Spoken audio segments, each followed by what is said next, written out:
आकाशवाणी गोरखपुर से प्रादेशिक समाचार।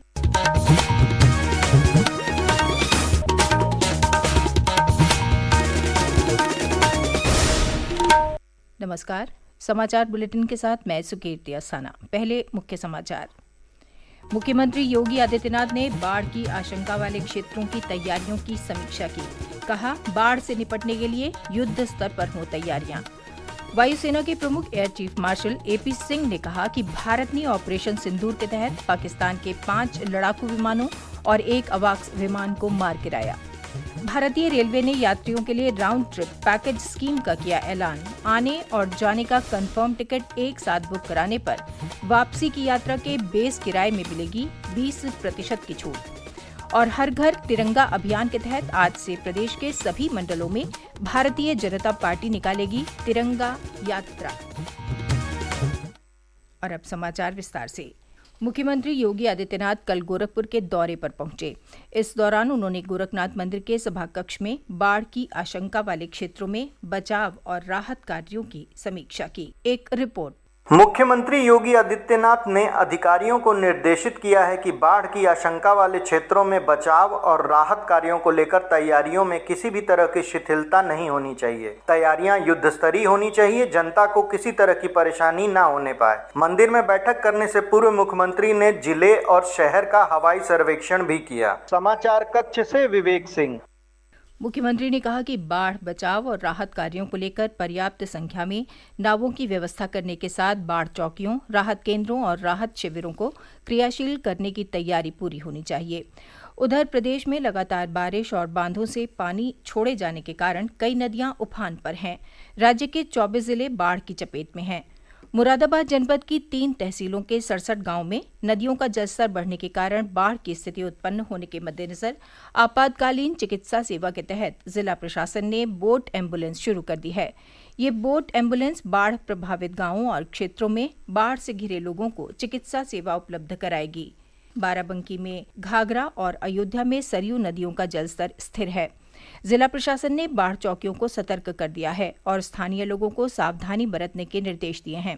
बदायूं में बारिश से गंगा और रामगंगा नदी उफान पर है और कई गांव बाढ़ से प्रभावित हैं।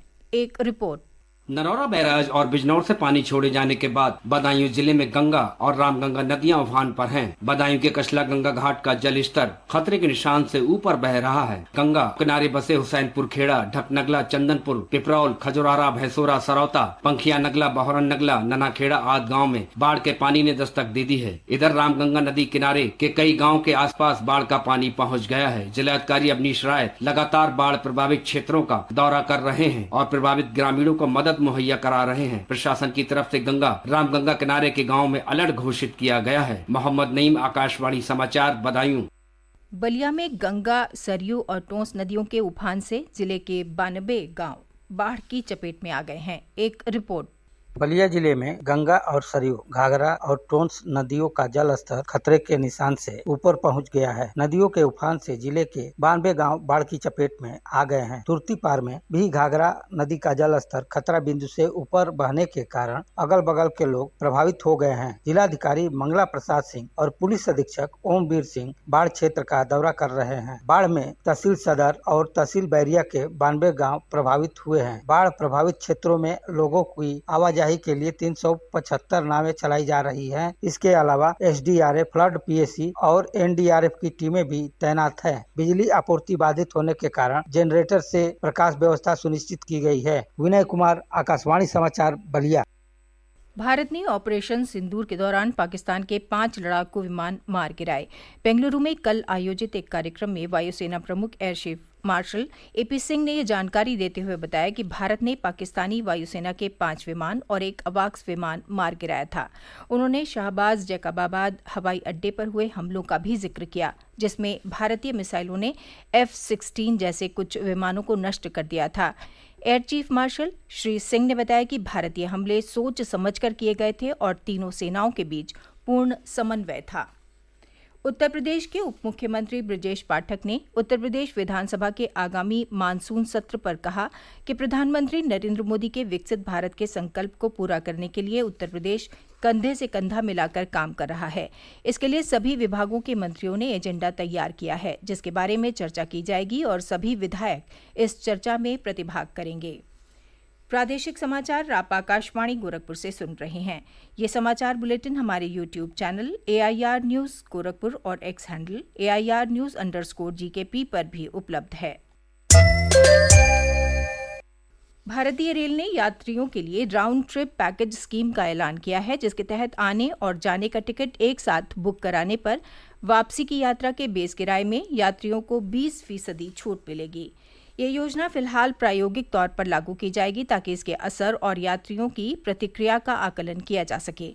इस संबंध में रेलवे बोर्ड में यात्री विपणन समन्वय के निदेशक प्रवीण कुमार ने सभी जोन के प्रधान मुख्य वाणिज्यिक प्रबंधक को दिशा निर्देश जारी किए हैं। रेलवे ने त्योहारों के सीजन में भीड़ को मैनेज करने और यात्रियों को बेहतर सुविधा देने के लिए राउंड ट्रिप पैकेज स्कीम की घोषणा की है। योजना 14 अगस्त 2025 से लागू होगी। इसके तहत पहली यात्रा का टिकट 13 अक्टूबर 2025 से 26 अक्टूबर 2025 के बीच की तारीख के लिए बुक करना होगा।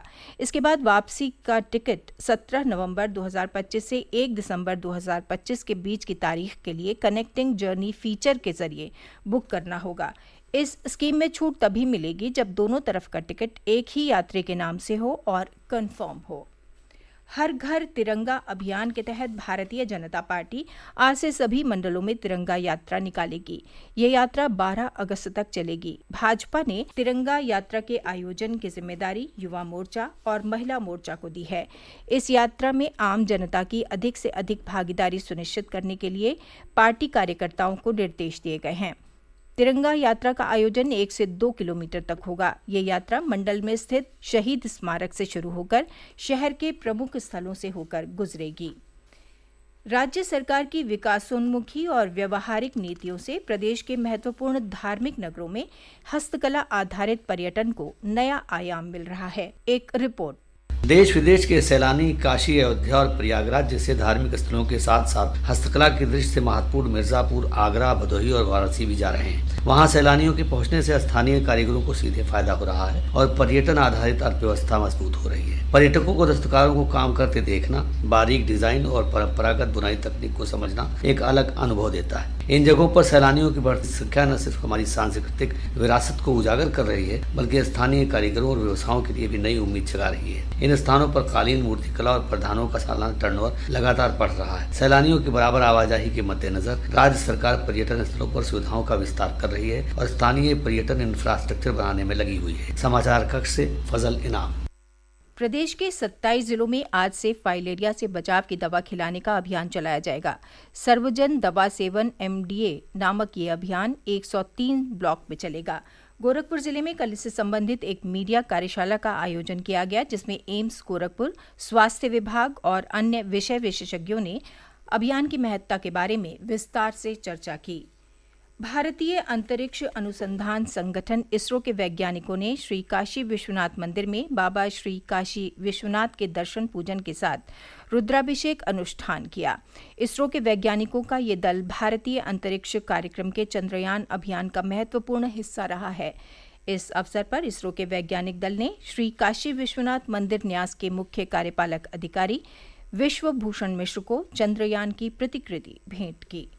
और अंत में मुख्य समाचार एक बार फिर।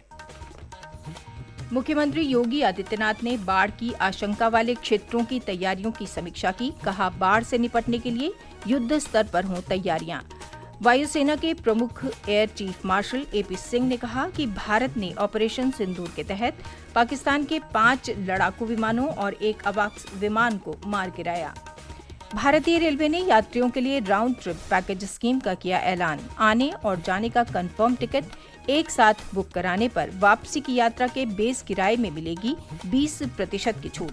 और हर घर तिरंगा अभियान के तहत आज से प्रदेश के सभी मंडलों में भारतीय जनता पार्टी निकालेगी तिरंगा यात्रा। इसके साथ ही ये समाचार बुलेटिन समाप्त हुआ। नमस्कार।